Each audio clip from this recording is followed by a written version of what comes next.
pure evil, in my opinion. I remember when we first came in and we were doing rehearsal and they put us all in the same space. Like, we didn't have our own dressing rooms at the time. I don't even know why. I don't beef even know. between- You know what? It's so disturbing to me. Why is my name even in this conversation? Recently, Oprah and The Rock have increasingly come under backlash following their actions regarding their alleged working as the handlers of the industry. Yes, have you seen all of those articles out there about Dwayne Johnson and other guys like Michael Jordan and even dead wrestler? And now, it looks like even Jason Momoa has joined the pile on, and he is seemingly all ready to spill tea on these two elites' new alleged disturbing agenda. So please do not send money to these up people. Well, here he was talking about the donations about the Maui fires, but many people believe that he knew how Dwayne and Oprah are partners and what is their inner workings. Oprah coming next. Once I establish this as a place of truth, oh yeah, watch. But why aren't people surprised by Oprah's name coming up in these accusations? It was called Oprah Winfrey Leadership Academy for Girls, and it had girls there from grades 8 to 12. But look how weird this is. Number of students, 322. The faculty members, 666. But how is Dwayne connected to Oprah? He's done it. He keeps pretending that he's trying in and out for the first time every couple of years. And people also believe that he is Oprah's rat. But why did he join hands with Oprah? There's not a chance in hell he's clean. No. Not a chance in hell. As big as The Rock is. And think about it. How far has he gone? With all of this, it's not really surprising seeing Jason being angry. So we appreciate any support that you can give. What do I do? What do I do? This is what you do. So hold on to your screens because this ride is going to be wild. You won't believe the shocking allegations against The Rock and Oprah. And why is she so invested in protecting his image? Is The Rock in this with her to cover up his own shady stuff? Let's dive in. You know how there's all this buzz lately about blackballing in Hollywood? It's crazy, right? Seems like every other day some new celeb gets caught up in it. But get this, insiders are done with it. They're shouting from the rooftops, enough is enough. Word on the street is Jason Momoa, yeah, Aquaman himself, is spearheading the charge, calling out the whole scene loud and clear. Has Jason Momoa really pointed fingers at none other than Oprah and The Rock as the big shots behind the blackballing mess? Oprah's name popping up might not surprise some of us. We've heard whispers about her throwing wrenches into careers before. But The Rock? That's unexpected. Then again, they're tight, so maybe it's not that far-fetched. And if someone as influential as Momoa is speaking out, maybe there's some truth to it all. I saw what Aquaman just did. Who's cooler? Daddy? Aquaman. So you're probably wondering why Jason Momoa suddenly stepped up as the frontman to air out all this drama involving his colleague Oprah, right? Well, first off, there's been serious gossip swirling about Jason and The Rock having some beef, and it all ties back to the Fast and Furious franchise. You know that high-octane series that keeps churning out movies? Yeah, that one. Jason joined in as the bad guy in Fast X, which dropped in May 2023, and people were really into his role as Dante Reyes, the big baddie of the latest installment. $1 million for whoever can beat me. Diogo, yeah. But here's where it gets interesting. Fans noticed Dwayne Johnson's character, Luke Hobbs, was missing. Internet sleuths started connecting the dots. There's been an ongoing silent showdown between Vin Diesel and The Rock. Some think that's why The Rock was absent for the 9th and 10th movies. I was expecting there to be a lot of, to be completely honest, drama, and you're like, I want nothing to do with this. But I saw nothing of the sort, Momoa explains in the new issue of Total Film. It was amazing. Everyone was so supportive.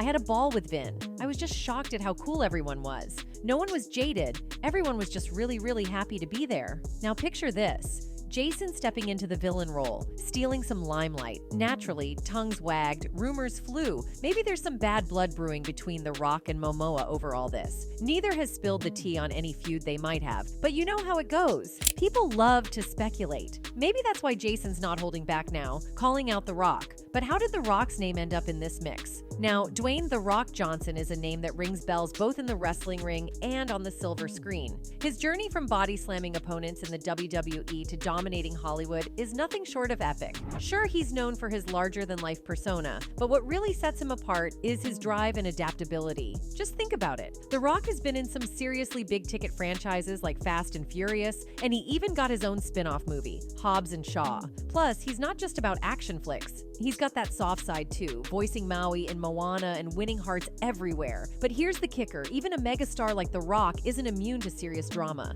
Back in 2023, he found himself in the middle of a legal storm with a whopping $3 billion lawsuit on his hands. Yeah, you heard that right. So what's the deal? It all started when a former wrestler named Tranisha Biggers, aka Tranisha Rockan, dropped a bombshell lawsuit. She claimed that The Rock and a bunch of other folks were involved in some wild kidnapping plot. Needless to say, this legal showdown didn't just make waves in Hollywood. It had legal eagles scratching their heads too. Dwayne Johnson being named in a lawsuit filed by an ex-TNA wrestler filed this herself. A lawyer didn't do this. $3 billion is no small change, and when a big name like The Rock is involved, you know it's going to be front page news. This whole saga had everyone glued to their screens, watching to see how it all played out and what it meant for The Rock's squeaky clean image. The other defendants included several other world-famous sports and rock stars, like Billy Corgan of the Smashing Pumpkins and basketball legend Michael Jordan. However, the lawsuit focused on accusations of kidnapping, raising questions about the validity and motivations behind these claims.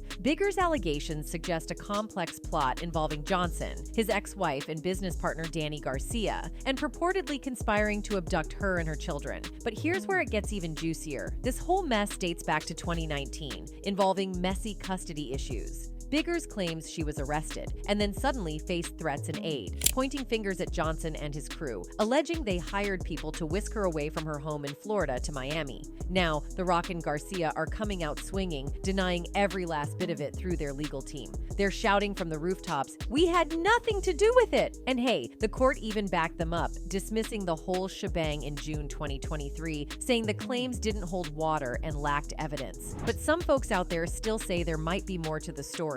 They're whispering that maybe The Rock used his Hollywood clout to wriggle his way out of this mess. And then there's the friendship between The Rock and Oprah. These two have been tight for ages, with The Rock even calling Oprah family. They've mostly kept their bond low-key, but they've teamed up on a bunch of stuff, like that Super Bowl commercial that had everyone buzzing. But here's where things get a bit messy. Some folks out there are saying their friendship isn't all rainbows and unicorns. Take this relief fund they set up for Maui wildfire victims. Fans weren't too thrilled, saying they should have hit up their celebrity pals for cash instead of asking the public. Both renowned figures, the well-known TV host and The Rock, have faced substantial criticism for their perceived irresponsible actions in this matter. One person wrote, "I never liked or trusted Oprah. I liked The Rock in his movies until he hooked up with Oprah and the scam they tried to pull of after the volcano in Hawaii, or one of the islands." Another person said, "Dwayne Johnson is a silent gatekeeper, and Jason has seen the horrible underbelly of the entertainment industry like we all, in the biz, do. Unfortunately, boy is in too deep. Momoa is doing the best that he can while attempting to maintain some modicum of integrity." Another internet user shared his views saying, "You can't have a good movie if everyone is dissatisfied. Oprah is a foodie, so you know she was well aware they were not being fed. As for trailers and transportation, I worked in companies and always had limos take me around, especially in Atlanta. They were just being trifling and courting disaster at the same time. Big mistake? Huge. Pretty Woman."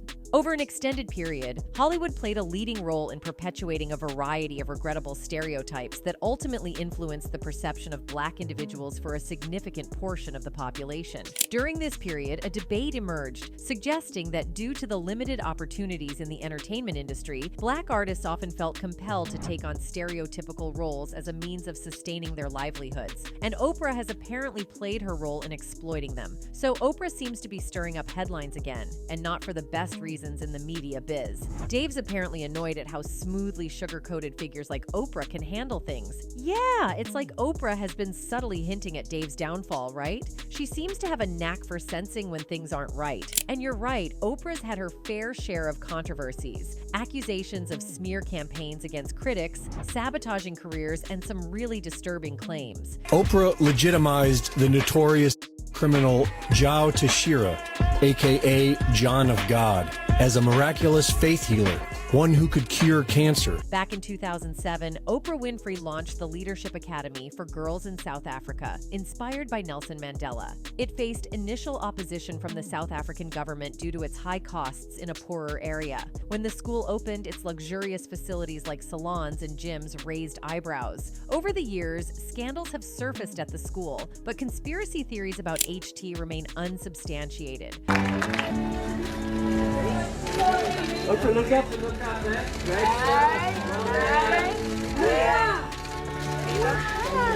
So Oprah built this $40 million school in South Africa, and they had 152 students attend. Oprah actually handpicked the 152 students who attended her school, but it wasn't long until some of these students were being harmed by one of the employees of the school. Her name is Virginia, and she was 27 years old at the time, and she was charged with 13 counts of getting inappropriate with the kids. Virginia got physical with at least 6 students aged 13 to 15. So these students were handpicked by Oprah to go and live at this academy, and one of these employees who is managing the dorm is physically touching them and doing things to them and harming them. The A scandal that has rocked Oprah Winfrey's South African school for girls does not reflect badly on the famous talk show host, wrote The Times, a Johannesburg newspaper, in an editorial. It reflects badly on this nation, and it should not be surprising that it manifested itself in Oprah's school. Oprah should not be condemned for allegations made against this matron. She should be praised for her decision to aggressively deal with it. This incident was a black mark for South Africa, which has had issues with children being harmed by school employees. Oprah's decision to place these students in harm's way by an employee she selected was deeply concerning. After the news about Virginia broke, Oprah took decisive action. She traveled to South Africa with a team of investigators to uncover the full extent of what had happened at the academy. 6 students of the 152 accepted students by Oprah to attend the institution, laying accusations on the dorm matron Virginia Tinley Basketball. So it's a good thing Oprah went down to that school in South Africa to investigate because, you know, her name's all over it. And yeah, unfortunately, that Virginia employee got cleared of all charges. Justice systems, they're messed up everywhere, right? And get this, Virginia turned around and tried to sue Oprah for defamation, even though she was found innocent. But hey, that's not the only scandal to come out of Oprah's school. It's been one after another since it opened. Less than 2 years later, there was another incident where some students were involved in physical altercations. A 15-year-old urged the victims to keep quiet and not tell their parents or investigators. 7 students ended up suspended from the school for allegedly intimidating others and engaging in inappropriate behavior. A letter sent to one of the suspended girls' parents reportedly read, "You have been found guilty of physical contact of a S nature with another pupil on campus, H bullying other girls on campus, and of being dishonest by not telling investigators the whole truth." So people are puzzled why Oprah visited the school less than a year ago to sort things out. Yet issues like this are still happening. How does a 15-year-old get away with pressuring their schoolmates into keeping quiet and lying to officials about it? And this next incident is even more disturbing. So apparently, less than 2 years after that second scandal, cops found a dead newborn at Oprah's school in South Africa. One of Oprah's hand-picked students, who hasn't been identified yet, gave birth there. Instead of seeking help, she reportedly ended up putting the baby in her backpack. She had to go to the hospital later for bleeding, probably from giving birth in the school. It's a really sad and messed up situation. Oprah can't control everything in her students' lives, but she can choose who she associates with. So when some folks think of Oprah Winfrey, they can't help but think of Harvey Weinstein too.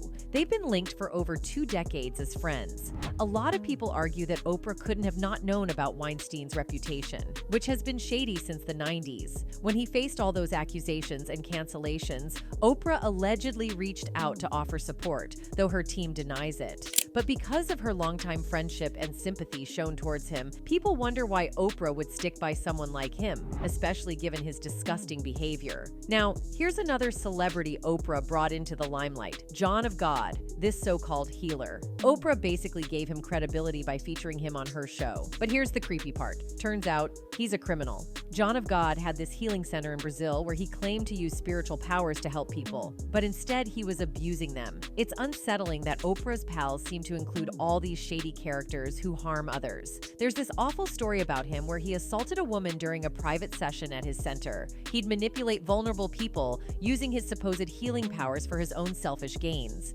Oprah's show gave him a ton of success and new clients, which is really disturbing considering what he was up to. Yeah, it all went down in 2010 during Oprah's Do You Believe in Miracles segment where she interviewed John of God. That definitely boosted his profile and gave him a lot more fame. But then we found out he was a total creep. Oprah did say she empathizes with the women who spoke out against him, but the damage was already done. And you're right, there are other rumors out there about Oprah and some of her other connections, like Jeffrey Epstein. But honestly, if you look back at the past, you will be reminded Oprah has been at the center of a number of controversies. From allegations that she engages in smear campaigns against her critics and sabotages their careers, to the more disturbing claims that she is involved in human tea. Oprah legitimized the notorious criminal Joe Teixeira, aka John of God, as a miraculous faith healer, one who could cure cancer. And if you talk about smear campaigns against her critics,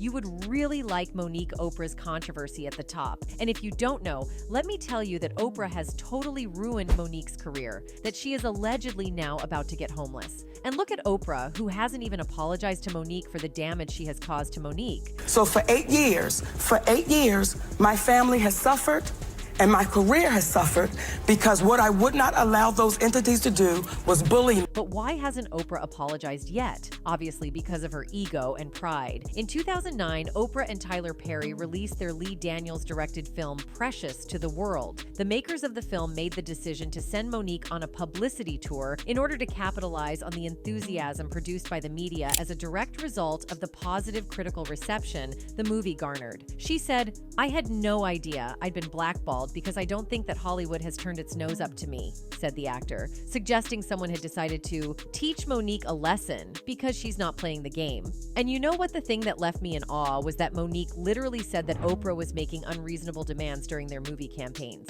This is what Monique said. "We were out on the campaign and she was making unreasonable demands. And this is where reverse racism, I think, happens." After that, Lee Daniels allegedly made threats against Monique, telling her that she would face something ugly. Lee was taking Oprah's side, but after some time, Monique revealed that Lee said some strange things about Oprah. Monique said, "I think that those are feelings that Mr. Daniels is having." He said, "You know, Monique, she didn't thank the producers at the Oscars. She didn't thank the studio, and that's just not things that you do."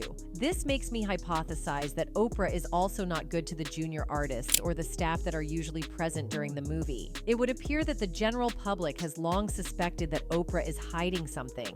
Well, this was just a little chunk of Oprah's hidden gruesome activities. Monique has been quite outspoken about the fact that nobody believed her when she informed them that she had been bullied by her older brother Gerald when she was 11 years old. The two stopped talking after Gerald was convicted of another woman and sentenced to 12 years in prison. And in 2010, Gerald accepted an invitation from Oprah to appear on her show. Oprah even made an effort to bring along Monique. Monique told Oprah she wouldn't appear on the show even if her brother asked to appear. Oprah shocked Monique by inviting not just Gerald, but also their two parents, who had minimized she went through prior to the show. "I did assault and inappropriately touch my sister in manners that were not comfortable for her, and for that I apologize." Monique was devastated, but Oprah ignored her attempts to comfort her. After seeing Oprah for the first time in Hollywood, Monique was skeptical of Oprah's claim that she didn't know Gerald was bringing her family. That me and my mother was not talking.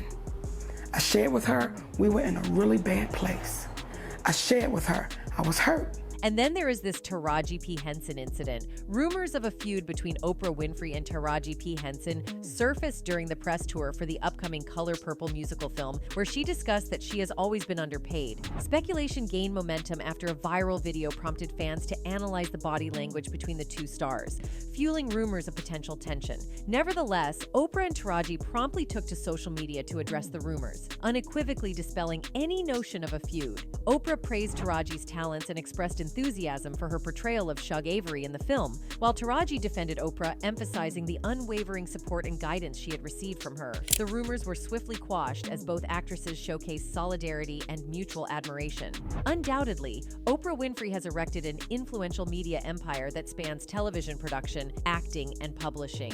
Her outstanding contributions have garnered her a plethora of accolades, notably the esteemed Presidential Medal of Freedom. Beyond her considerable achievements in media, Oprah is acknowledged for her philanthropic endeavors and advocacy on diverse social issues. During a specific moment, however, there was a lack of synchronization between Oprah and Taraji. At the press event on December 12th, held atop New York City's Empire State Building, a video captured a moment where Oprah appeared to approach Taraji in an awkward manner. The footage suggests a brief exchange where they make eye contact but seem to divert their attention elsewhere, reminiscent of uncomfortable elevator rides with colleagues one may not get along with. The speculation surrounding a potential discord between Oprah and Taraji may arise from concerns that financial issues could overshadow the film.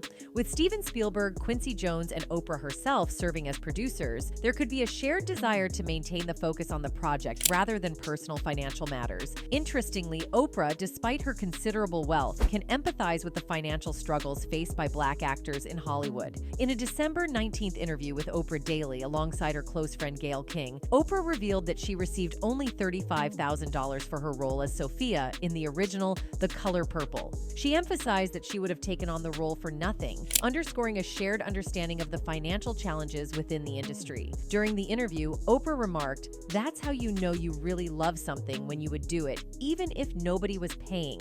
Social media comments suggest that Oprah might have been aware of the perceived underpayment of The Color Purple musical stars, including Fantasia Barrino, Danielle Brooks, and Taraji, prompting discussions about their dedication to the project. That's it for today. See you in the next video. Until then, goodbye.